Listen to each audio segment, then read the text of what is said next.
Boa noite, meu irmão, boa noite, minha irmã, como é que vocês estão?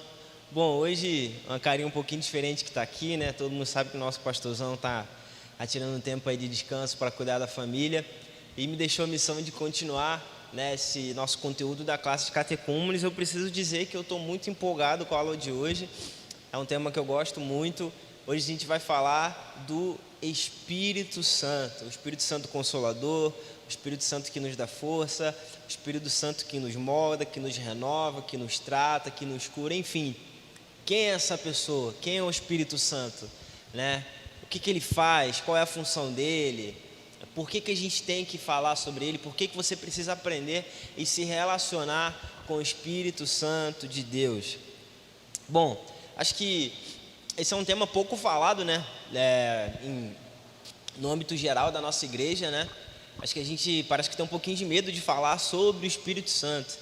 Então, por que a gente deve estudar o Espírito Santo? Porque a vida cristã começa a partir do momento que ele nos convence no nosso pecado, na nossa vida de iniquidade. Nos convence que se a gente não mudar, a gente vai ser alvo do juízo de Deus. Então, a partir do momento que a gente começa a compreender que nós não merecemos a graça de Deus, que nós somos pecadores, que Deus ele mandou o seu Filho unigênito para que todo aquele que nele crê não pereça, tenha vida eterna. E aí a gente se arrepende da nossa vida de iniquidade, a nossa vida de pecado, a gente se volta para Deus e nós somos aí convertidos à sua palavra, convertidos ao seu evangelho por intermédio dessa ação do Espírito Santo. Então, o Espírito Santo, vamos dizer que é o cara que faz ali aquele primeiro contato, ele é um mediador, né? Ele é o consolador. Então, é por isso que a gente precisa aprender sobre ele. Por isso que a gente precisa aprender o que é o Espírito Santo de Deus. É por isso que a gente precisa ter intimidade, ter esse relacionamento. Não é só sobre fluir nos dons. É sobre conhecer alguém que mora dentro da gente. Conhecer alguém que leva nossas petições para Deus. Conhecer alguém que nos consola de verdade, não é? Então, o Espírito Santo, ele é Deus vivendo dentro de nós, né? A partir desse momento que Jesus ele ressuscitou, ele disse: olha, eu vou deixar vocês um consolador. Eu não vou deixar vocês sozinhos sem minha presença. Então, o Espírito Santo, ele é a presença de Deus aqui, ó, bem dentro da gente. E aí, João, no capítulo 14, versículo 16 e 17, diz assim: eu pedirei ao Pai e ele lhes dará outro conselheiro para estar com vocês para sempre.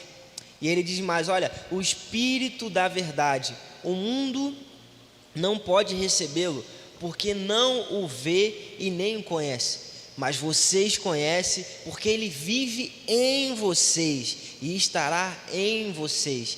E aí no versículo 18 ele conclui: olha, eu não os deixarei órfãos, eu voltarei para vocês. Então, nesse estudo nós vamos conhecer essa pessoa do Espírito Santo.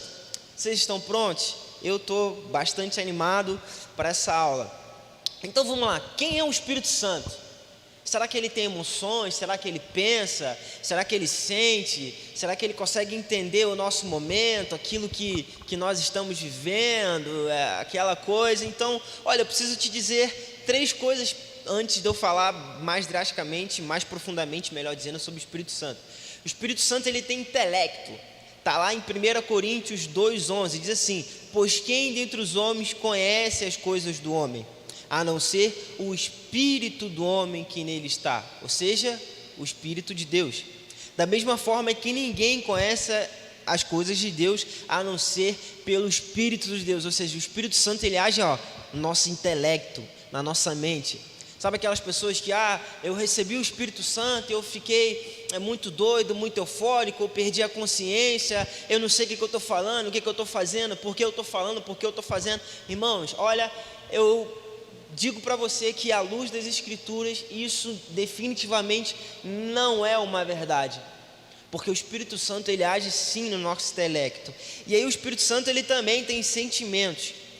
Romanos 15, verso 30 diz assim: recomendo-lhes, irmãos, que por nosso Senhor Jesus Cristo, pelo amor do Espírito, que se unam a mim na luta, orando por Deus. E aí Efésios 4, versículo 30 diz assim, olha, não entristeçais o Espírito de Deus, no qual fostes selados para o dia da redenção.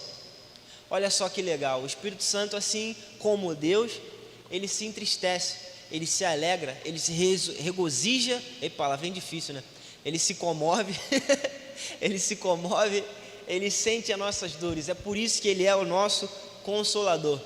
E sendo Deus, o Espírito Santo também tem vontade própria. Atos 13:2 diz assim, então, enquanto adoravam o Senhor e jejuavam, disse o Espírito Santo. Olha só, quem disse? Não foi Deus, não foi Cristo. A Bíblia ela relata veementemente que foi o Espírito Santo de Deus que disse, separem-me Barnabé e Saulo para a obra que tenho vos chamado. O Espírito Santo ele é uma pessoa, ele é a terceira pessoa da Trindade. Ele não é apenas uma boa influência, não é aquele negócio de diz, olha, eu estou sentindo aqui. Não, irmãos, o Espírito Santo não é isso, ele não é uma energia. Tem gente que fala, não, eu não acredito em Deus, eu não acredito numa energia que move aí o universo, eu acredito numa força que move o mundo. Esse não é o Espírito Santo de Deus. O Espírito Santo de Deus, ele age de forma pessoal. Ele é Deus assim como Deus Pai e como Deus Filho, ele faz parte da Trindade Santíssima. Muito legal nós descobrirmos isso, né, meus irmãos? É importante a gente saber quem realmente é o Espírito Santo. E agora, por que o Espírito Santo veio? Ele veio para encher a gente de dons? Será que ele veio para apenas trazer um avivamento, né, na igreja? Como muitos têm se falado, que a igreja hoje tem vivido, vai viver um avivamento, só que esse avivamento está para chegar aí há uns 20 anos, irmão. Tem 20 anos que o povo está falando que vai acontecer um avivamento. Então, qual é a missão do Espírito Santo? Você já parou para se perguntar? Qual é a primeira missão do Espírito Santo? Está lá em João 16:8. Eu não vou ler para a gente ganhar tempo, mas a missão do Espírito Santo é principalmente dar glória ao Pai. Assim como é a missão do Filho, também trazer glória ao Pai. Só que o Espírito Santo ele tem uma missãozinha diferente que é colada nessa, que é como o texto lá de João diz, nos fazer discípulos de Deus.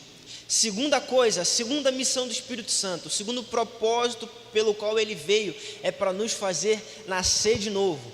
Eu falei no início dessa aula que o Espírito Santo é quem faz aquele primeiro contato, que nos convence aí da nossa vida de iniquidade, da nossa vida de juízo. É o Espírito Santo que nos alerta como a gente deve andar agora. O Espírito Santo é o primeiro responsável por nos fazer entender, por nos fazer entender o significado da cruz. É Ele que nos regenera, que nos dá a oportunidade de termos uma nova vida. E aí,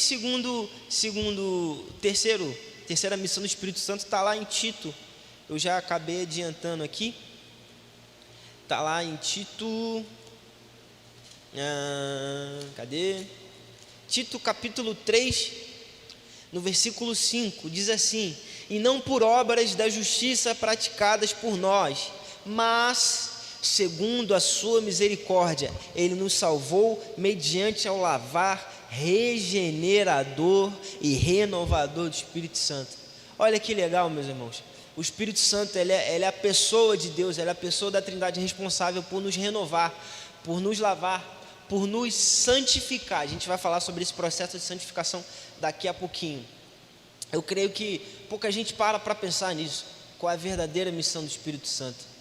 E poucas pessoas conhecem de fato quem é o Espírito Santo, né? As pessoas acham que talvez não é importante se relacionar com o Espírito Santo, mas sendo uma das pessoas da Trindade, como a gente já viu, o Espírito Santo ele tem características, ele tem forma de agir que é diferente do Pai. O Espírito Santo ele fala de uma forma diferente do Pai e fala de uma forma diferente do Filho. E é tão importante, meus irmãos, nós temos relacionamento com essa pessoa da Trindade, que é o nosso Consolador, que é o nosso conselheiro, como a gente já leu aqui, que é o nosso ajudador. E aí, quando você foi convertido, o Espírito Santo ele fez 3 coisas. E aí, será que a gente pode encontrar essas 3 coisas na Bíblia? Obviamente, irmãos. Primeira coisa, quando o Espírito Santo nos converte, nos convence ao Evangelho de Jesus Cristo, ele nos sela com a marca de Cristo. Vamos ler o texto? está lá em Efésios 1:13. É muito importante que eu leia esses textos para que ninguém ache que eu estou falando coisa da minha cabeça, nenhum achismo. Não é, irmãos? Tudo que eu estou dizendo aqui é uma verdade bíblica, tá bom? Ele diz assim, Efésios 1:13: em quem também vós, depois que ouvistes a palavra da verdade, o evangelho da vossa salvação, tendo nele crido, fostes selados com o Espírito Santo, o Espírito da promessa. Olha que legal, é por causa do Espírito Santo, é através e por intermédio do Espírito Santo que nós carregamos a marca de Cristo que está em nós, meus irmãos.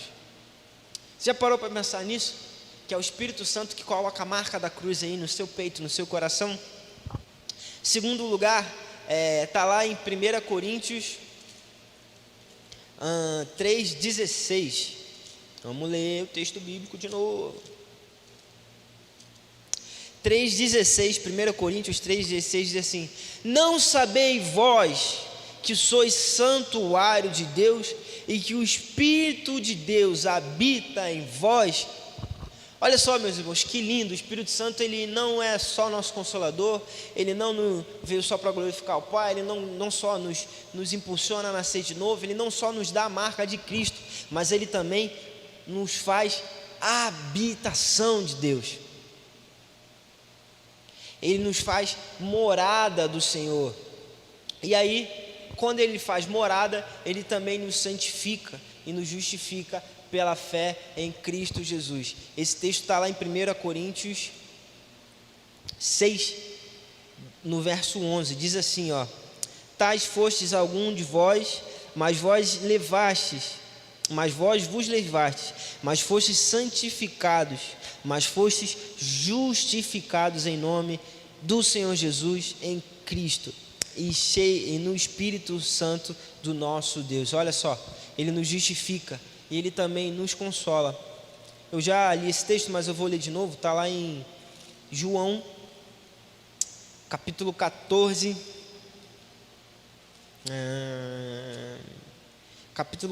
versículo 26. Ele nos ensina, nos consola e ele nos aperfeiçoa. Vamos ler, meus irmãos, diz assim, ó: mas o Consolador, o Espírito Santo, a quem o Pai enviará em meu nome, esse vos ensinará todas as coisas e vos fará lembrar de tudo o que vos tenho dito. Olha só, sabe aquele momento que você está mal, está precisando lembrar de uma palavra de Deus, que Deus disse a você e que Deus escreveu na Bíblia? É o Espírito Santo que traz essa palavra ao teu coração. Sabe quando você está precisando de um conselho para tomar uma decisão, para como educar o teu filho, para fazer escolhas profissionais, escolhas ministeriais, escolhas até mesmo no seu relacionamento conjugal? Você tem um Espírito Santo. Ele é o responsável por te ajudar. Olha que lindo, meus irmãos. E às vezes quão preocupante é, porque a gente se esquece de nos relacionar com o Espírito Santo. Quantas das suas orações você faz direcionada a essa pessoa da Trindade? Quantas vezes você pede que o Espírito Santo de Deus te ajude nas suas provações, nas suas tentações? Às vezes a gente não lembra, quase sempre. Então, será que alguém pode ser verdadeiramente cristão e não ter o Espírito Santo habitando dentro do seu coração? Irmãos, olha, eu acho que só por essa parte da aula, por esse início de aula que eu disse, a gente pode ver lá em Romanos 8:9 que não, ninguém pode ser realmente convertido ao Evangelho e não ter o Espírito Santo habitado dentro de nós, dentro dela. Então eu faço questão de ler esse texto aqui. Romanos 8, versículo 9 diz assim: vós, porém, não estáis na carne, mas no Espírito. E se de fato o Espírito de Deus habita em vós, e de fato o Espírito de Deus habita em vós. E se alguém não tem o Espírito do próprio Cristo, o Espírito Santo de Deus, esse tal não é dele. Então, meus irmãos, aqui acende um alerta muito grande, porque se você não se relaciona com o Espírito Santo, cuidado, você pode estar muito distante de Deus e nem sabe. E se você não conhece o Espírito Santo, nunca experimentou ter um relacionamento de fato com o Espírito Santo, talvez você não conheça Deus. Nós já vimos também que a razão pela vinda do Espírito Santo, lá em João 16,14, é glorificar ao Pai. Mas aí fica a pergunta: como isso pode ser realizado através de nós? Como o Espírito Santo ele pode nos dar a marca de Cristo, ele pode nos tornar habitação, nos santificar, nos justificar, nos consolar, nos ensinar e levar as nossas petições a Deus? Acho que já está claro, né? Ele faz isso porque ele nos torna... deixa eu tirar o volume aqui. Ele faz isso porque ele nos torna discípulos de Cristo. Lá em João 15:8. Paz, hoje tem muito texto de João aqui, viu? 15:8. Diz assim: nisto é glorificado o meu Pai, em que deis muitos frutos, e assim vos tornareis meus discípulos. Olha só, Deus é glorificado quando nós nos tornamos discípulos dele por intermédio do Espírito Santo. E aí lá em Atos 1:8 está a segunda maneira pela qual o Espírito Santo pode fazer essa obra em nós. Por como nós podemos ser reconhecidos como alguém cujo Espírito Santo é habitado. Ele diz lá em Atos 1:8 que ele nos fará nossas testemunhas, suas testemunhas, melhor dizendo. E para ser testemunha, a gente não pode andar de qualquer jeito, meus irmãos. Para ser testemunha de Deus, ele nos dá alguns desafios. Está lá em Efésios 1:8, ele diz: olha, não vos embriagueis com vinho, ao qual há dissolução. Mas ele diz: olha, enchei-vos do Espírito Santo de Deus. Se você é discípulo de Deus, se você é testemunha de Deus, irmãos, olha, obrigatoriamente você deve ser alguém cheio do Espírito Santo. Cheio do Espírito Santo, aquele que exala a presença de Deus. Sabe, ser cheio do Espírito Santo é uma maneira figurada, é uma maneira que a gente achou para dizer que nós devemos ser completamente guiados por Ele, tomados por Ele, que a gente deve exalar a presença do Senhor, desse Espírito Santo em nosso coração. Esse controle do Espírito Santo, irmãos, não tira a nossa consciência, sabe? Como eu falei, o Espírito Santo não é um transe. Sabe, não existe, irmão, essa história de hoje eu caí no poder de Deus, eu perdi o controle porque o poder do Espírito Santo foi muito forte. Não, irmãos, o Espírito Santo não é uma transe, o Espírito Santo não é um estado de espírito, mas ele habita em nós à medida que nós obedecemos à vontade de Deus que está exposta nas Escrituras, e humildemente nos colocamos como seus servos, como pessoas que são guiadas pela vontade dele. Irmão, deixa eu te fazer uma pergunta: você está pronto para ser cheio do Espírito Santo? Você está pronto para abrir mão da tua vontade para obedecer o Espírito Santo? Irmãos, olha, enquanto você continuar vivendo para si, você não vai conseguir viver a vontade de Deus. E enquanto você não obedecer aquilo que o Espírito Santo coloca no teu coração, o teu relacionamento com Deus vai ficar cada vez mais prejudicado, cada vez mais distante. Nós temos o Espírito Santo porque o Espírito Santo foi enviado a partir de uma promessa. Você sabia disso, meu irmão? Quando Jesus diz: olha, eu vos darei o Consolador, ele não está dizendo que Deus vai enviar alguém, não.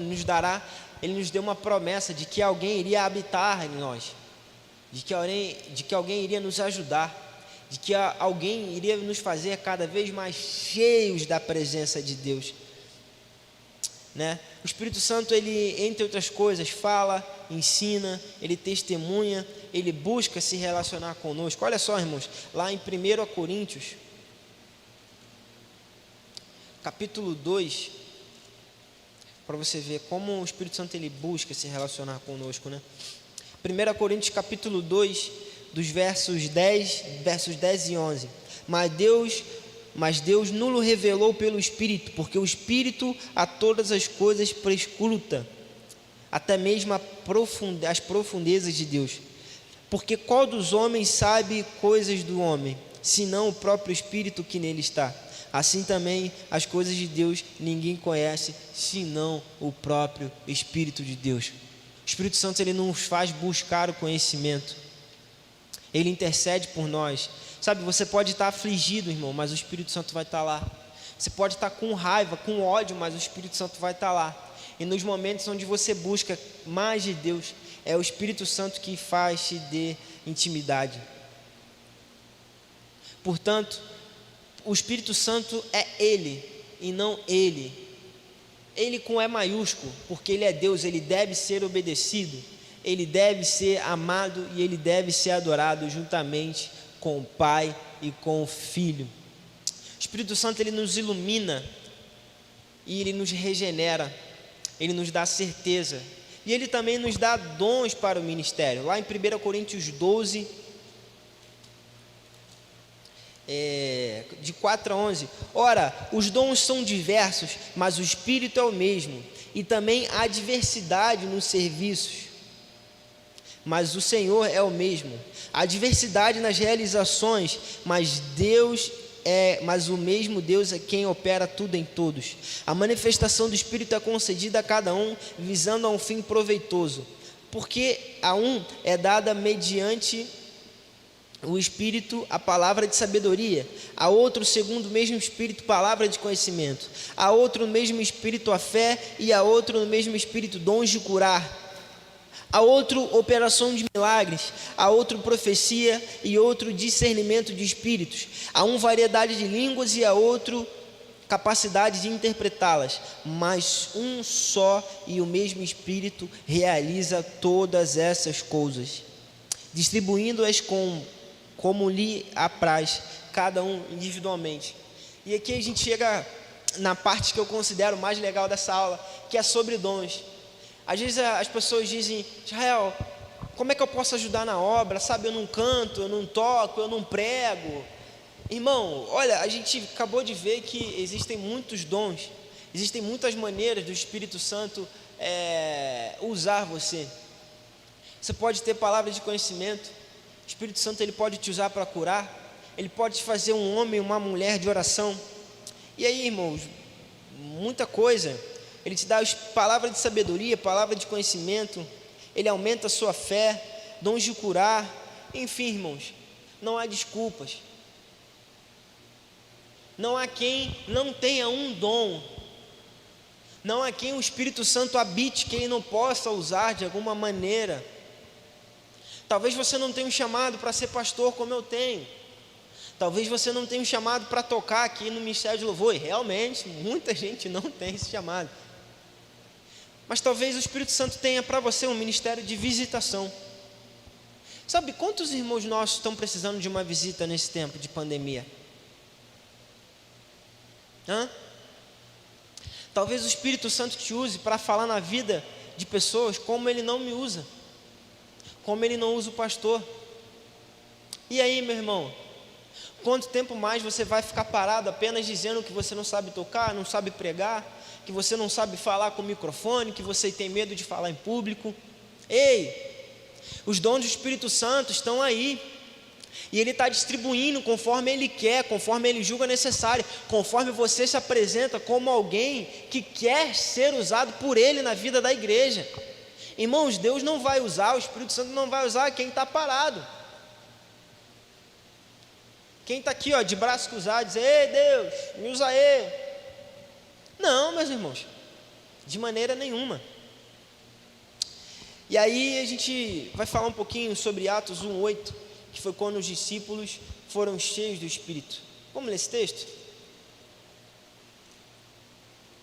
Atos 1, versículo 8. Para mim esse é um momento crucial, porque é o momento onde os discípulos foram evidentemente cheios do Espírito, e a partir daquele momento eles foram plenamente capacitados, meus irmãos, para pregar o Evangelho. Atos 1, versículo 8 diz assim: mas recebereis poder ao descer sobre vós o Espírito Santo, e sereis minhas testemunhas em Jerusalém, como também em toda a Judéia, até os confins da terra. Olha, meus irmãos, se você não tem um relacionamento com o Espírito Santo, se você não foi de fato batizado pelo Espírito Santo, e aqui eu não estou querendo dizer a maneira pentecostal e a maneira carismática de ver o Espírito Santo, esse batismo, né, como uma segunda bênção, como a evidência de falar em línguas, isso realmente é uma evidência talvez concreta, mas eu não vou entrar nisso agora não, tá bom? É melhor não falar disso agora. Mas o batismo com o Espírito Santo que te capacita a pregar o Evangelho de Deus. Irmão, é só depois que o Espírito Santo habita em você que você é capacitado para pregar o Evangelho, que você tem plenamente poder para ser testemunha. E aí diz o texto aqui, olha, para todos, porém, os discípulos de Jesus foram evidentemente crentes nascidos do Espírito antes do Pentecostes, de sorte que seu batismo no Espírito trouxe poder à sua vida em ministério. Não foi o começo de sua experiência espiritual, olha só que legal. Para todos, porém, chegaram à fé desde a manhã do Pentecostes, começando com convertidos naquele evento. O recebimento do Espírito Santo na plena bênção da nova aliança tem sido o aspecto da sua conversão, ou seja, é a evidência do seu novo nascimento. Todas as aptidões para o serviço surgem subsequente a essa visitação do Espírito Santo na vida de um cristão, que devem ser vistas como seiva emanada desse batismo espiritual inicial, que une vitalmente o pecador ao Espírito ressurreto. Muito legal, né, meus irmãos? A gente saber que o Espírito Santo ele nos capacita, que a gente não precisa sair pregando o Evangelho de qualquer maneira, mas que o Espírito Santo ele nos direciona. A gente falou isso tantas vezes aqui nas lives de terça-feira. Volta lá, a gente fez uma live exclusiva falando sobre parceria com o Espírito Santo. Volta lá para você saber como você consegue, a partir dessa visitação, pregar o Evangelho de maneira eficaz, de maneira assídua, de maneira calorosa. E se o teu coração está adormecido, está esfriado, que o Espírito Santo nesse momento renove as tuas forças e aqueça o teu coração novamente. Quando você crê e confessa Jesus Cristo como seu Salvador, o Espírito Santo ele faz morada em você. Estando em você, é Ele que deve dirigir a sua vida. E você será mais vigoroso, você será espiritualmente capaz. E ao invés de ser levado de um lado para o outro com modismo, né? Tantas pessoas, irmãos, são afetadas por modismos, por ventos de doutrina. Mas aquele que é guiado pelo Espírito Santo, ele não é abalado, porque ele confia plenamente no Deus que ele serve, e ele confia plenamente no poder do Espírito Santo. Por último, eu quero ler o texto que está lá em Efésios,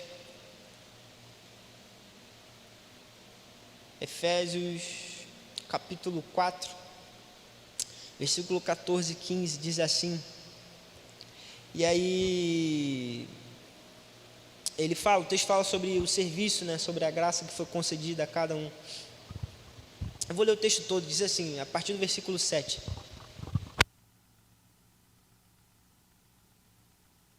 Pensei que ia espirrar, mano. Perdão. A partir do versículo 7 ele diz: E a graça foi concedida a cada um de nós segundo a proporção do dom de Cristo. Por isso diz: quando ele subiu às alturas e levou cativo o cativeiro e concedeu os dons aos homens. Ora, que quer dizer subiu, senão também que havia descido até as regiões inferiores da terra? Aquele que desceu é também o mesmo que subiu acima de todos os céus para encher todas as coisas. E ele mesmo concedeu para uns apóstolos, e outros para profetas, e outros para evangelistas, e outros para os pastores e mestres. Esses aí são os conhecidos 5 dons do Espírito Santo, né? Apóstolos, mestres, pastores, evangelistas e profetas. E todos eles estão ativos hoje em dia. Os dons do Espírito não cessaram, meus irmãos. Negativo. Eles estão ativos e presentes hoje na vida da igreja. Ele diz assim: com vistas ao aperfeiçoamento dos santos, para o desempenho do seu serviço e para a edificação do corpo de Cristo, até que cheguemos à plena unidade na fé e o pleno conhecimento do Filho de Deus, a perfeita varonilidade e a perfeita estatura da plenitude de Cristo. E aí ele conclui dizendo: olha, para que não mais sejamos como meninos, agitados de um lado para o outro, levados ao redor por todo o vento de doutrina, pela artimanha dos homens, pela astúcia com que induzem ao erro, mas seguimos a verdade em amor, cresçamos em tudo naquele que é a cabeça, Cristo.